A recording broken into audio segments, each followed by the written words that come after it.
episode 3 of Guy Montgomery's Guy Mont Spelling Bee. We named this episode after the first odd prime number. That's right, it's number 3. And don't you worry, composite number fans, we've got something for you as well, as the number 4 will be represented by our 4 contestants who'll be spelling up a storm. As for letter fans, well, wait till you find out the primary focus of this show. Why have we arranged all this? Well, our 4 contestants are about to find out who best can handle the spelling pressure so they can walk away holding this diamond. Whoa! A ticket to appear on next week's episode!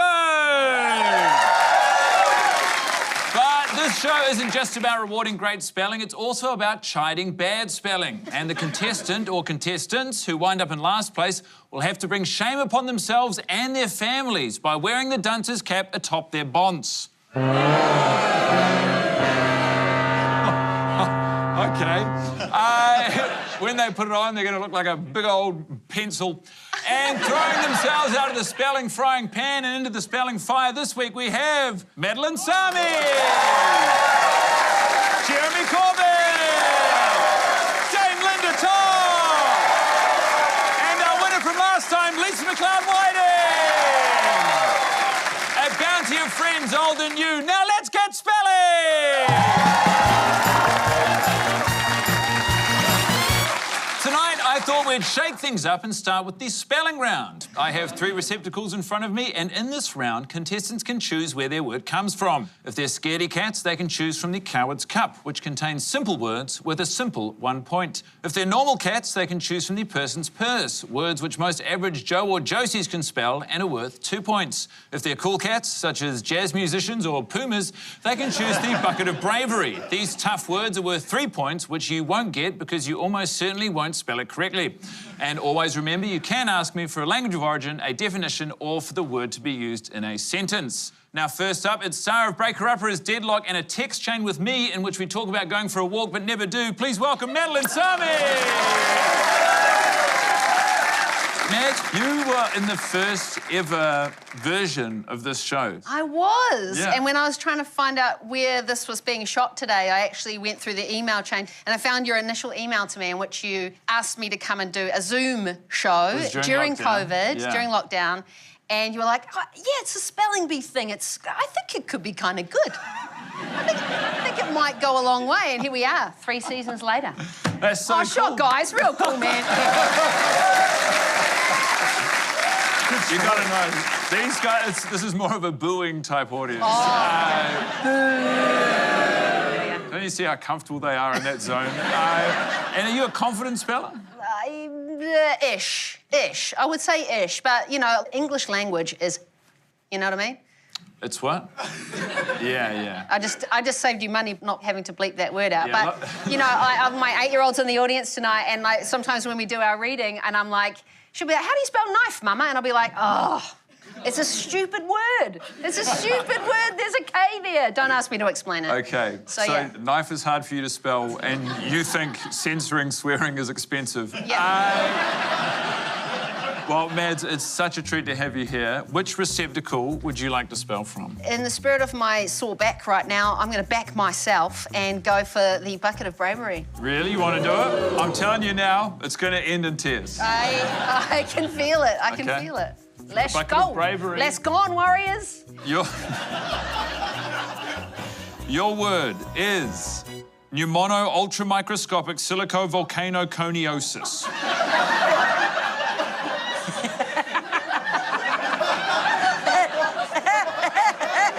See you. Great. Yeah, so nice to meet you. Yeah.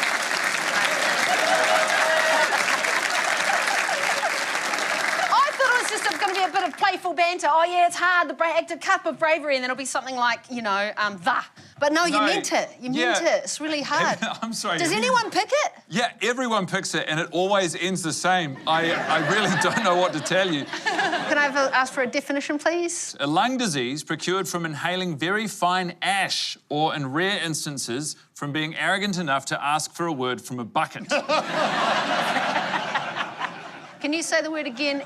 Pneumono-ultramicroscopic silicovolcanoconiosis. Okay, I'm going to give it a go. N? Pretty good start. Pretty good start. N-E N-U-M-O-N-O. What's the rest of the word? Pneumono ultramicroscopic silico volcano. Wait, stop. Pneumono Ultra. ultramicroscopic. U-L-T-R-A. Pneumono ultra. Pneumono ultramicroscopic. M-I-C-R-O-S-C-O-P-I-C. Pneumono ultramicroscopic silicovolcanoconiosis. S-I-L-I-C-O-V-O-L-C-A-N-O. One more time. Coniosis. You just want to get this over with. C-O-N-I-O-S-I-S. I'm going to tell you something that is going to knock your socks off. You got every single letter right except for the very first one. Oh, it's a P! It's a P!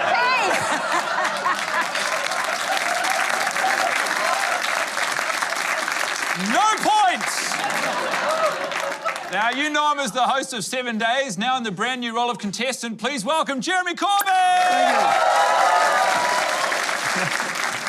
Jeremy, it's such a pleasure to have you as a contestant. Now, obviously on 7 Days, people like to rib you about being older, but we like to do things a little differently around here. Now, tell me, were there a lot of spelling tests at school in between rousing games of hoop and stick? I was actually quite a good speller at school. Yeah? Yeah, but back then there were only 17 words. It was a lot easier. A lot of them were grunts, and so phonetic was acceptable. And what's an interesting fact for those watching at home, this is actually the same studio that they filmed 7 Days in. Yeah, same building. It's just that everything's been shifted a little bit to the side, and it's but you're making a good fist, Guy, I must say, of doing a job that, let's face it, is just reading. Well, I know other people write 7 Days for you, but...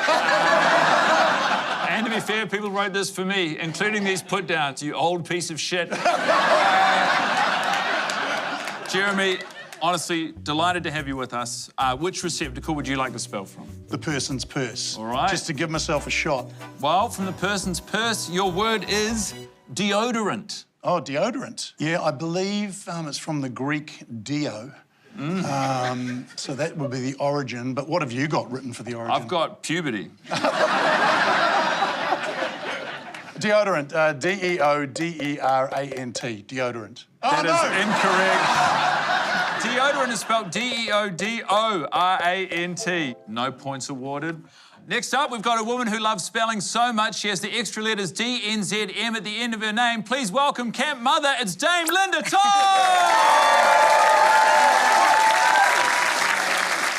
Dame Linda, it's a pleasure to have you here. How are you? I'm very good, thank you, yes. Fantastic. Great to be with all these young people.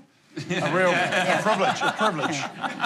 Sorry, do we all bow? I don't think... No, it's only the Queen or the King that you bow to. Oh, okay. You never bow to the Dame, no. But Linda, how are you? I mean, what have the top twins been up to lately? We haven't been up to a lot, you know. COVID kind of ended the career quite quickly in some ways. And we all know that, you know, my sister has had cancer for many years and she was going to be here today. We were supposed to be on the same panel here. Yeah. But unfortunately, she's doing her radiation, which is probably great for me because she's a much better speller than I am. I consider myself to be a terrible speller and we've never needed spelling. We've had a long, illustrious career. We've made a lot of money and we've never had to spell anything. I've come on this program to earn a small amount of money. Wait, you're getting paid? You? She's getting paid? She's a Dame. She's getting paid? Yes, I'm getting paid, none of the others are. And if you're wondering who replaced the irreplaceable Jules, let's just say Jeremy Corbett's not up to much at the moment. Linda, which receptacle would you like to spell from? Wisdom will take over essentially in this game.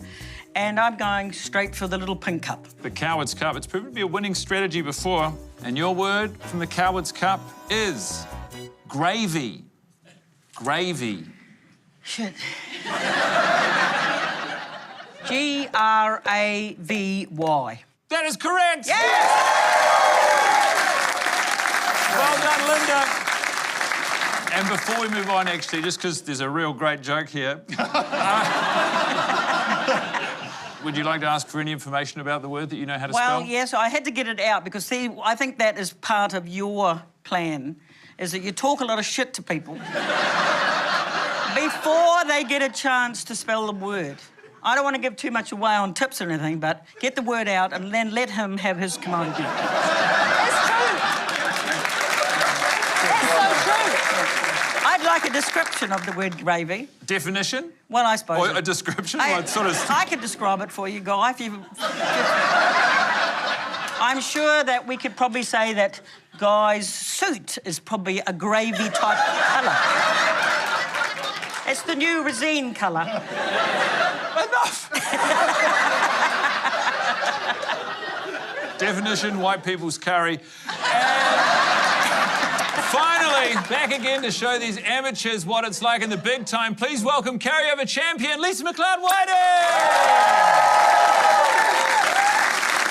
Lisa, backstage, you were telling me that you think lesbians and television hosts are awful spellers. Tell us a little bit about that opinion.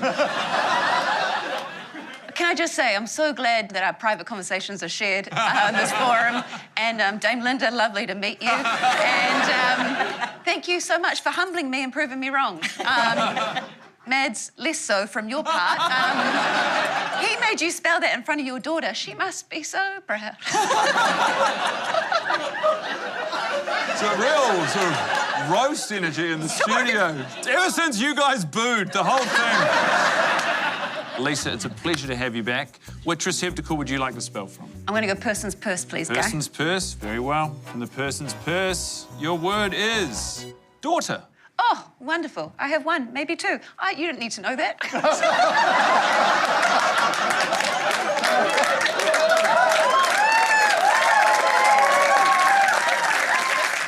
I didn't plan for this to be my pregnancy announcement. Daughter. Before you spell? Yes, please tell me, what is daughter? A definition? Yes, please. People who get locked up when Guy Montgomery comes to town. Years old. What's wrong with you? My daughter's 8. And this one's unborn. D-A-U-G-H-T-E-R. That is correct! And now, for the viewers at home, the choice is yours. You can choose whether or not to buy the products in these upcoming ads. We'll see you soon.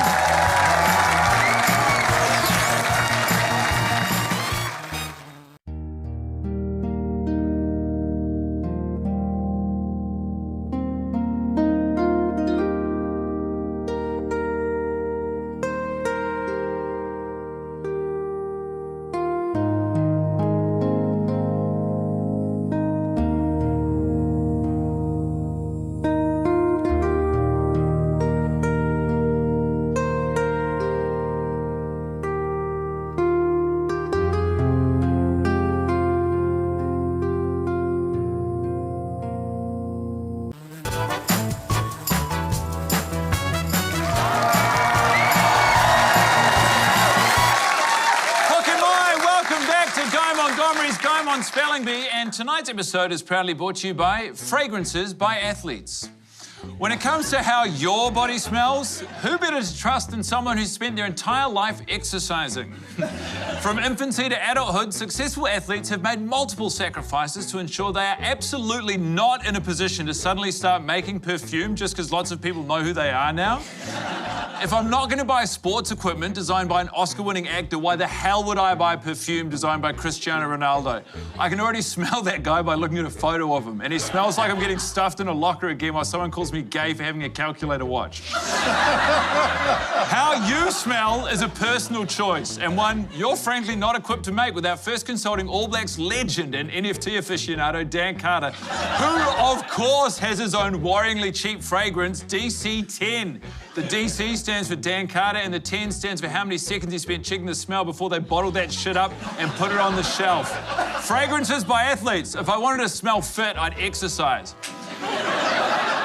Dan, if you're watching, I'd love to have you on the show anytime. Now, I'm tired of the rat race. It's time we headed out to the suburbs.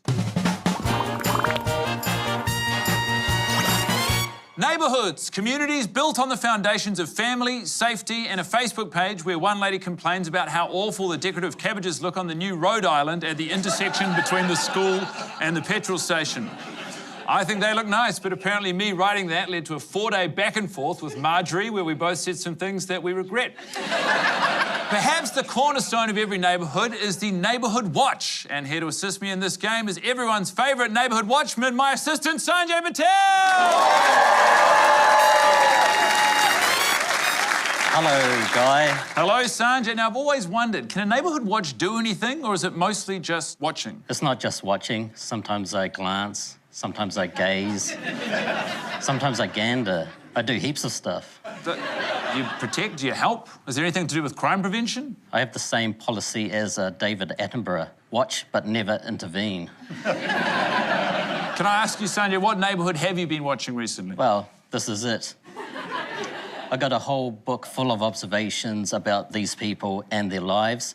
First observation, this whole neighbourhood smells like updog.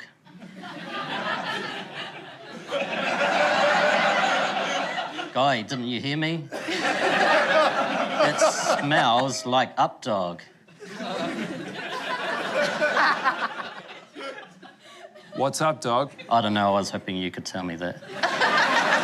In this round, our contestants will be diving deeper into one of the families on this sleepy street. On your turn, I'll give you a short description of one of the families taken from Sanjay's copious neighbourhood watch reports. You may then choose which family member you would like your word based on. To help make your decision, you can ask Sanjay for one family member's last Google search or the latest gossip he's heard about them on the street. We're going to go in reverse order this time, starting with you, Lisa. And we've got house number 22. This is the Anderson family, made up of Mum, Tilly, Dad, Herman, and children, Ambrose and Jane. Herman has been spending a lot of late nights at the office, which unfortunately has led to marital discord, and Tilly finding solace in the arms of her neighbour, Peter. Ouch! 16-year-old Ambrose has just started going steady with Lottie from 3 doors down. Mum is super supportive, but Herman is super against it. And 13-year-old Jane is a real rocket on the soccer pitch, despite the fact that she has a glass eye. So, Lisa, the family members are Herman, Tilly, Ambrose, and Jane. I need more gossip on Ambrose, please. Okay, Ambrose. He snuck out to see his girlfriend, but his dad was already there waiting for him. Was the dad the girlfriend? Yeah, it's a rural town. All right. Could I please get a word from Ambrose? Ambrose, please. Certainly. Ambrose had a spelling test this week. He got 9 out of 10. Good job, Ambrose. The only word he got wrong was deteriorating. And your word is deteriorating. Deteriorating. D-E-T-E. R-I-O-R-A-T-I-N-G. That is correct! Well done, Lisa. Moving on now to house number 20, home to confirmed bachelor Peter. And when Peter's not hopping the fence because Herman ain't home, he's a chemical engineer who lives with his dog, a chocolate Labrador called Precious. So we've got Peter and Precious there. Linda, would you like to know anything more about the man or his dog? I'm going for the dog, I think. You can ask for gossip about the dog or his last Google search. I'm going to go for the dog's last Google. His last Google search was, how dog have sex person style. We'd like a spelling word from the dog. You got it. Your word. Precious is a dog, bear in mind. Well, the translate of that would be a woof, so I'm going to go with a woof. W-O-O-F. That is incorrect. Of course, it's spelled R-A-W-R-A-W-R. Space. R-A-W-R-A-W-R-A-W-R-A-W-R. But a lovely guess. Thank you very much, Linda. Next up, Kate and Nina are a pair of really good friends who own a business and a house together. Way to go, ladies. You don't need no man. Although it is only a 1-bedroom house, meaning these very good friends have to share a bedroom. Okay, I don't know how they make that work. Their business is a female-only gym and ceramic studio, and as a result, their home is filled with sculptures celebrating their female form. Now, do you have any thoughts on this unconventional living arrangement, Jeremy? I don't think it's what you think it is, Guy. I'd like to get some info, Sanjay, if I can, a bit of gossip. About Kate or Nina? Nina. Okay, the gossip is it's annoying how she always puts the recycling bin out even though it's not recycling bin week. Okay, I don't know about the spelling, but I don't like this person. I mean, neighbourhood admin is very important. And if you're putting bins out when they're not due, have a look at yourself. This isn't the hill I'm going to die on, but I just think while we've got people's ears and eyes, it's very simple to find out what day is bin day. Just make some effort. Thank you, Dame Linda, for backing me up on that. Would you like your word from Nina? Yeah, yes, please. Certainly. Well, Nina creates porcelain as part of her work as a ceramicist. They're a little explicit for my taste, but it takes all sorts, and your word is porcelain. Porcelain. Can I have that in a sentence, please? Nina creates porcelain as part of her work as a ceramicist. They're a little explicit for my taste, but it takes all sorts. Porcelain, okay, let's have a go. P-O-R-C-E-L-I-A-N? That is incorrect. Yeah. I'm so sorry. Porcelain, of course, is spelled P-O-R-C-E-L-A-I-N. Porcelain is what you spell. Porcelain. Yeah, Porcelain man. Rich silly man. Okay. Mads, you're up next. Oh, Our yeah. final house belongs to Mum Margaret, kids Lottie and Max, and yes, Dad Herman. As you can see, Herman has prioritised convenience over secrecy and is splitting his time just 2 doors down with his second family. Turns out being a bigwig in financial services leaves you with a lot of free time for your eyes to wander. And the reason Herman is so against Ambrose dating Lottie is because the two are in fact half siblings. Oh, they're booing incest, okay. Okay, Mads, who would you like to know about? Herman, Margaret, Lottie, or Max? I'll go Margaret. That was my grandmother's name. Wonderful woman. And R.I.P. Margaret, hope you're up there watching me, proud of me on Montgomery's Spelling Show. Hard to be proud so far, but I bet she's watching.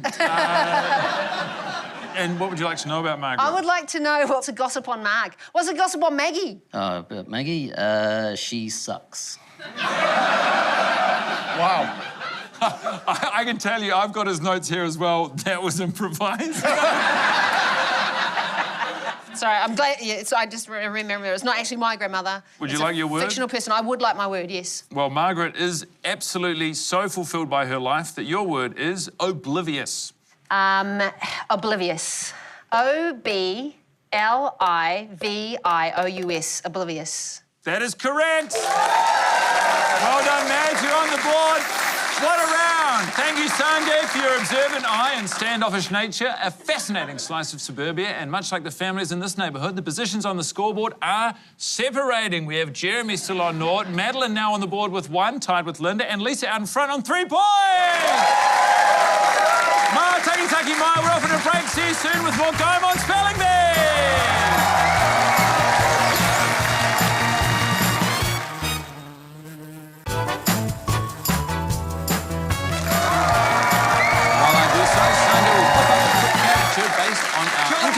Welcome back to Guy Montgomery's Go On Spelling Bee, and now it's time for a round that's worth between 1 and 1,000 and we'll watch as Sanjay rips up his precious portraiture.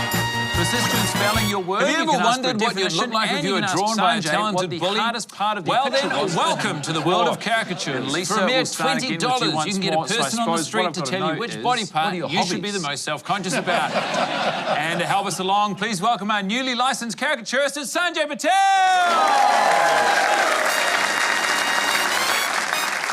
And I got to know, what have you been working on there, Sanjay? Just a little doodle of us, Guy.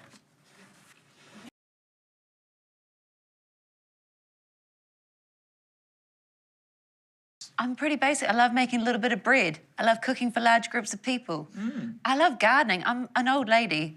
So these are beautiful, wholesome hobbies. They But I are. heard that your hobby, you love riding around in space on the outside of a rocket ship. Is that, Yeah, that's yeah. right. Yeah, that's what right. do they call that again? Riding around in space. Yeah. I think that's right. Well, why don't we have a little look at what Sanjay's whipped up? I call this one Interspeller. Whoa! Whoa, look at you! Flying around in space on a rocket ship. I mean, that is classic Lisa. Sanjay even got the nose right as well, and I can't help but notice he's also captured another classic Lisa trait. Wearing a cowboy hat in space instead of a pressure helmet. A careless move that means you will inevitably asphyxiate. Your word is asphyxiate. Sanjay, which part was trickiest for you to draw of that? The hands. Yeah. Yeah, the hands look dreadful. Your word is asphyxiate? Asphyxiate, okay. A-S-P-H-Y-X-I-A-T-E. That is correct. Well done, Lisa. Going to move on now to Mads. Mads, Oh, yeah. what are your hobbies? I like to ride my bicycle. Yeah. I like to ride my bike, and I like to ride my bicycle. Yeah. There's a song in there. It's just a hobby. I also like to play guitar. I have a band with my sisters, and fun fact, we supported the Top Tins, one of our very first gigs at the zoo one time. You won't remember that, but I do. I remember it very well. They were terrible. Yeah. There you go. No, but yeah, probably a bit of that, bit of outdoor activity. And you love working out at the gym, telling me. I always tell you, I love working out at the gym. That's crazy. Lifting them weights. Yeah, you love lifting weights. Yeah, I love packing the weights. Thanks, Mr. Whip Up. What do you got for us, Sanjay? I call this one, it's a mad, mad world. Whoa, quick work, man. Zone. Sonia, what did you find so hard about drawing me, ripped old me over there? Probably the hands. Yeah, you've absolutely caked the hands again. Obliques, okay.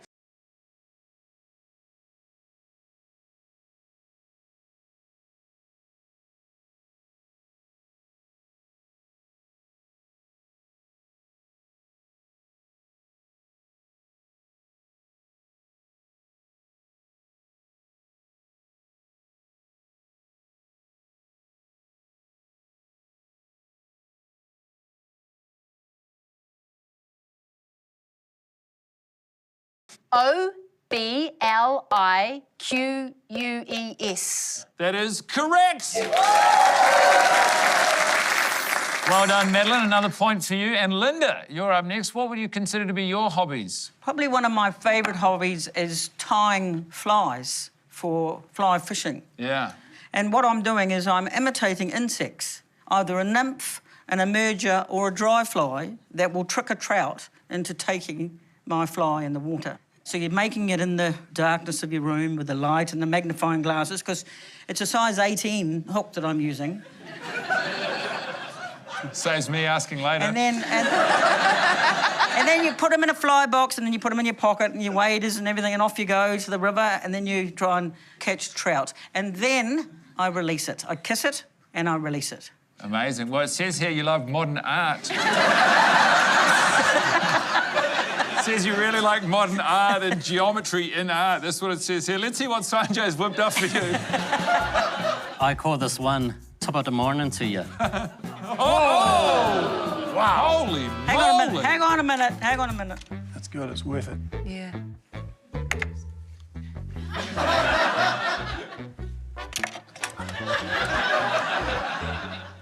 It looks like Jules, it doesn't look like me. Well, she might be critical. I think you've done a bang-up job there, Sanjay. It looks like you've whipped up this painting in the style of the Cubist movement, where different perspectives of the subject come together in a fragmented and abstract sense. The first documented painting in the Cubist style was, of course, Pablo Picasso's De Musée d'Avignon. And your word is Picasso. Before you spell, do you want to ask Sanjay what he found to be the hardest part of drawing that? What was the hard bit? The hands. So it'll be a P to start with, I'd say. P. That feels good. Picasso. Don't listen to her. I'm going to spell it phonetically. Phonetically or Yes. phonetically?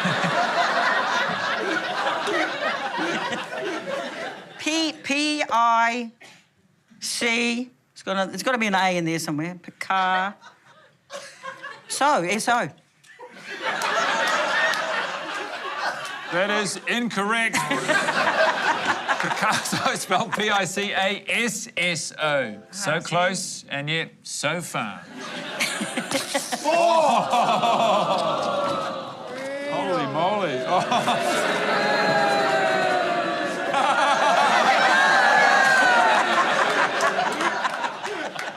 And up last, we have Jeremy. Now, Jeremy, I actually saw you and Lisa talking backstage quite a bit about your shared passion for riding around on the outside of a spaceship. You kept saying there's no better feeling than being slightly closer to Alpha Centauri. Now, would you consider that to be your main hobby? Weirdly, I do play a video game called No Man's Sky that features exactly that, space.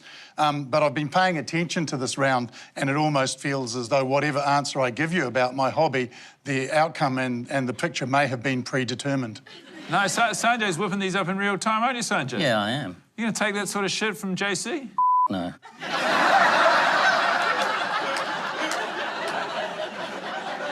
Well, why don't we have a little look at what Sanjay's whipped up? I call this the Corbett constellation. Whoa, perfect, Sanjay. A passion fully realised. I mean, I knew Corby loved it up in space, but to see it rendered with such clarity is immensely satisfying. As for you, Sanjay, I'm blown away by the obvious inspiration by the Renaissance period in your work. And your word, Jeremy, is... Oh, God. Renaissance. Yeah, I don't know if I have to ask Sanjay where he struggled in this. Why not, though? It might be nice to know. Well, Sanjay, what was the hardest part? Well, second was capturing your whole mana and spirit. But mainly it was just the hands. Oh, OK, Renaissance. I feel also that I've been doing myself a disservice by frenetically spelling. So I need to slow it down. Okay, that's how I got my I's and my A's mixed up. But I don't think it's going to help because I'm struggling with how many N's we have in this. So I'm just going to have a guess. R-E-N, going to go one. A-I-S-S-A-N-C-E. That is correct! Oh. Jeremy is on the board. Yes. Gorgeous artwork, Sanjay, and a gorgeous scoreboard. Here's how we're looking. We've got Jeremy and Linda on 1 point apiece, Madeline on 2, and still out in front on 4 points is Lisa. I've got to make a quick phone call to the Louvre. We'll take a quick break, and I'll see you soon with more Going On Spelling Bee.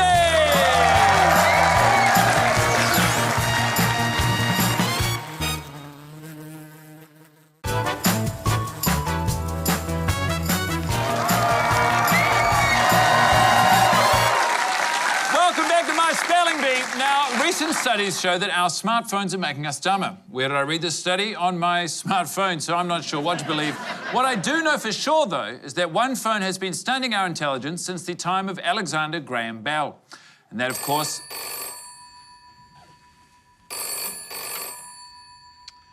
is the homophone.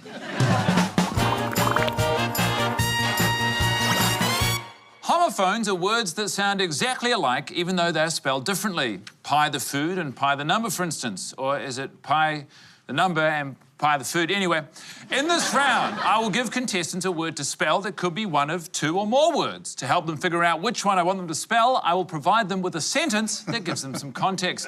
And we'll start with the man who's been having the hardest time tonight, Jeremy. Thank you. Your word is side. Side. And I believe you mentioned a sentence, some demonstration that will help me. Certainly. What's wrong? I said. Yes, it was your birthday present, but believe me, you're going to enjoy playing COD a lot more if you listen to me when I'm teaching you. My wife just sighed and rolled onto her side. Side. I'll go with side. Good choice. Yep. I'll go S-I-G-H-E-D. That is correct! Right on. Another point for Jeremy. Now, sitting on 1 point alone, we've got you, Linda. Are you ready for your word? Yes. Well, your word is Q. Q. Q, is it a word or a alphabetical letter? In this instance, I'm not looking for anyone to spell a letter. I'm looking for you to spell a word. He's got a very clever sentence he wants to read out. Yeah. Do I want to give him that chance to read it? OK, let's have the clue. When I tried to cut in line to get my brown belt at the dojo, the sensei glared at me menacingly. Gulp. That was my cue to join the back of the QQ. I'm going to go for C-U-E. That is incorrect. I'm so sorry. I was looking for Q. Q-U-E-U-E, a thing you stand in for something exciting, like a roller coaster or the post office, as opposed to Q, a signal for action, C-U-E, or Q, K-Y-U, a signal in belt form that you're somewhere between bad and medium at karate. What a crock of shit that... Madeline, you're up next. Yes. And your word is roo. Roo. Roo. Can you use the word in a sentence? Hey, cobber, get your hands off my mixed-together flour and fat. I'm using that as a thickening base for my sauces and stews, said the marsupial as he knocked me out with one punch. I knew I would rue my decision to take the roo-roo. Roo-roo. Roo. Far out. I got it, you know, I'm going to go with a gut feeling on this. I'm going to go with a gut feeling, yeah. I just think it's got... what's my gut feeling? What's my gut saying? Babes, I believe in you, babes. I'm going to... Thanks, babe. Thank you, babe. You do not deserve the way Guy is treating you. I do not deserve the way he's saying this. This is a hard game. He's gaslighting you, love. He's gaslighting you with tricky He's words and whatnot. gaslighting me. Yeah. He's gaslighting me. It's so bad, Why don't isn't we it? just go down the pub later on? Yeah, no, just keep it down. I'm watching the footy. Okay, I'm going to lock it. I've lost her now. She's gone. She's up there with Margaret. Okay, I would like to lock in Roo. My instinct is R-O-U-X. That is correct. I was looking for roux, a mixture of flour and fat, as opposed to roux, the bitter regret you might feel after consuming a mixture of flour and fat. Or roux, for my money, the least sexy character in Winnie the Pooh. And now, Lisa, your word is C. Seen. C. All right. Well, I feel seen by my friends here today. Thanks. Shout out to you, love. Thank you, darling. Can I please get that in a sentence, Guy? I cursed as I dropped my bowl of alphabetti spaghetti overboard somewhere across the Atlantic. Do you have eyes on it? I asked Jose, my Spanish first mate. See! I can see a sea in the sea! Oh, sí. OK. As in, sí, señor.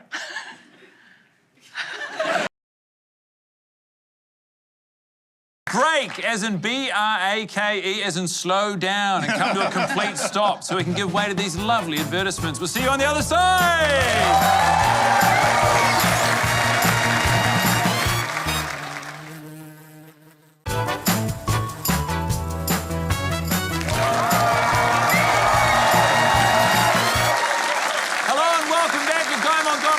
Spelling Bee. Before we are on to our final round, let's take a quick look at our scores. And we have Linda currently on 1 point, Jeremy on 2, Madeline on 3, and out in front on 5 points. It's Lisa once more. But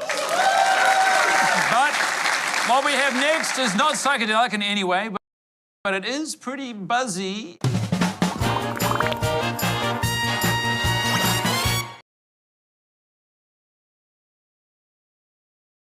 It's time for the buzz round, and if you thought the rest of our show had a lot of spelling in it, well, you ain't seen nothing yet. Our contestants will have to spell faster than they've ever spelled before in their whole freaking lives as I rattle off a flurry of words from a single category. Once you buzz in, correct answers get a point. Incorrect answers have a point taken away and cast into the fire. We go on until we are rudely interrupted by the gods of spelling. There are 4 potential topics, and we will give the choice to Linda, who's desperately trying to climb out from the dunce's corner. Now, Linda, would you like musicals, magic, bank holidays, or PU stinky? I'm gonna have to go for music. Musicals? Yeah, musicals. Hands at the ready. We'll start upon my first word. Rent. Lisa. R-E-N-T. Correct. Hey, that was me. I buzzed that too. Shame. Cats. Jeremy. C-A-T-S. Correct. Grisabella. Linda. Shit, no, I didn't do it. Grisabella. Incorrect. Jazz shoes. Lisa. J-A-Z-Z-S-H-O-E-S. Correct. Matinee. Madeline. M-A-T-I-N-E-E. Correct. Yes. Wicked. Jeremy. W-I-C-K-E-D. Correct. Idina Menzel. Madeline. Adinamenzel. Incorrect. Adele Dazeem. Lisa. Adeldazeem. Incorrect. Overture. Jeremy. Overture. Correct. Xanadu. Lisa. Oh, Lisa. Zanidoo. Incorrect. Pas de bourrée. Linda. PAD something. Incorrect. DUE. We'll move on. Anastasia. Go ahead, Jeremy. ANASTASIA. Correct. Good. Yeah. Oliver. Madeline. Oliver. Correct. Annie. Lisa. ANY. No, ANI. No, ANNIE. Correct. Tour de force. Jeremy. TOURDEFORCE. That is correct, and I can see by looking at our scoreboards that we have tonight's winner. Will you give it up for Jeremy Corbett? Wow. What a comeback! What a comeback. Let him hear it, everybody. Oh, thank you. Wow. Thank you. Jeremy, we're going to see you in our next show, and I'll tell you who else will be there. The man who can't draw hands. Give it up for Sanjay Patel. And now, please give the amount of applause you deem appropriate for our dunce, Linda, as she tries on their brand new dunce's hair. Go, Linda. A brief moment, Guy, a moment, because I have to let you know that as a dame, there are two things that I cannot do. The first one is that you are not allowed to dance naked on tables anymore. Anymore? And the other thing, you must not have a title with a D in it ever again. So Jeremy, being the gentleman that he is, said earlier that he would take on both roles of a genius and a dummy all in one go. And so what we're going to do, I'm going to walk Jeremy over and place Jeremy on the chair, and I'll place the hat upon him as if he is getting a dunce hood, so to speak. Shall we go? We'll go. Go. Take your big check as well, Jeremy. You got that? We're getting, yeah. You come. Thank you. Lisa, why don't you come? We're all Come on, coming. we're all going over. I want you to hold up your sign. OK, I'll hold the sign. You You take top the on hat. there. Here we go.